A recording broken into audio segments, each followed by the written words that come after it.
Okay. Ito. Kung paano i-connect. Dito Dito yon dito. Yan. Kailangan mo to. Dapat ito. May malagyan dito na parang provider. Tapos dito yung details ng folder. Like, ganito. Bago ka mag-create ng MS Access, dapat meron to. Yan, try natin mag-create ng bago.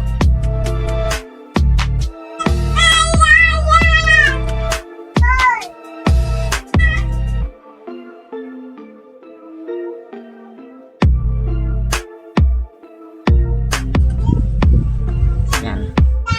Dito, muna sa MS Access.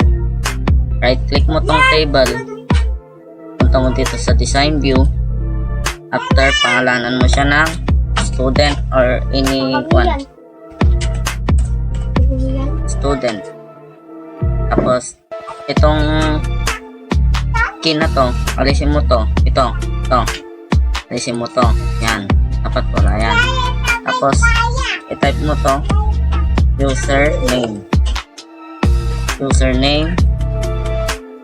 Tapos, password.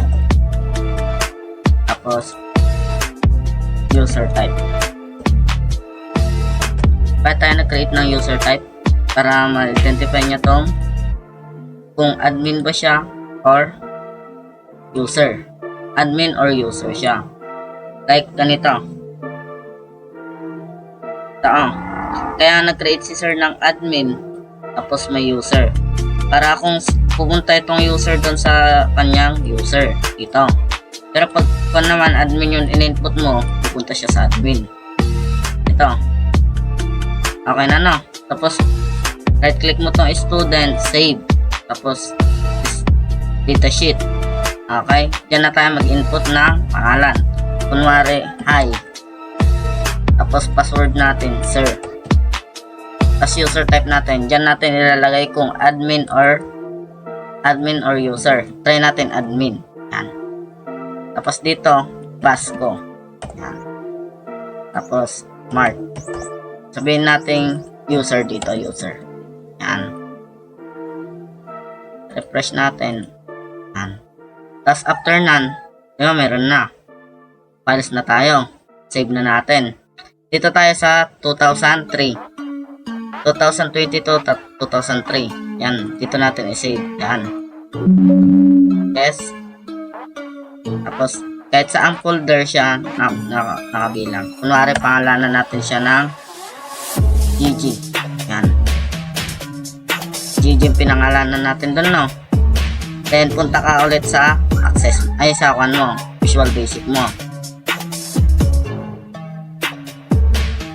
Then, dito na yung pag-connect. Ito, may makikita ka naman Server Explorer. Kung hindi mo makita, dito view. Tapos Server Explorer, yan siya. Yan. Tapos pindutin mo lang tong parang saksakan. Yan. Click mo lang yan saksakan. Tapos ito. Yan. Hanapin mo na yung folder na create mo kanina pa. Ito, GG. Yan.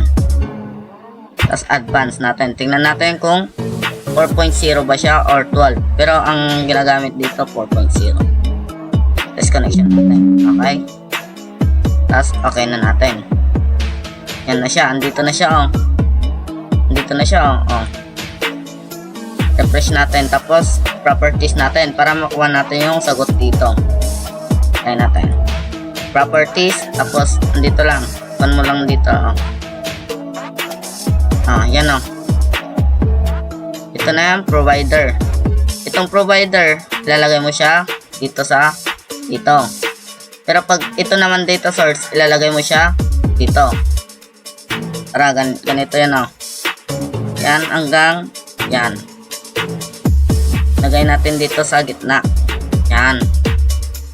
Tapos punta ulit dito.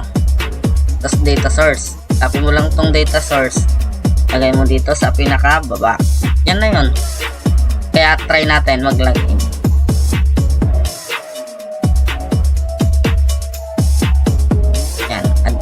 na natin. Try natin yung ginawa nating access, which is hi sir. Tapos kung hi sir, pupunta siya sa admin. Try natin. Hi sir. Yan. Okay, hindi siya. Yan. Admin siya. Oh, hi admin. Admin siya, diba? Pero try natin pag user. Yan. Try natin pag user. Basco tapos Mark. Basco tapos Mark. Pupunta siya lang ngayon sa user. Yan. Gets? Diba ang dali? Sheesh.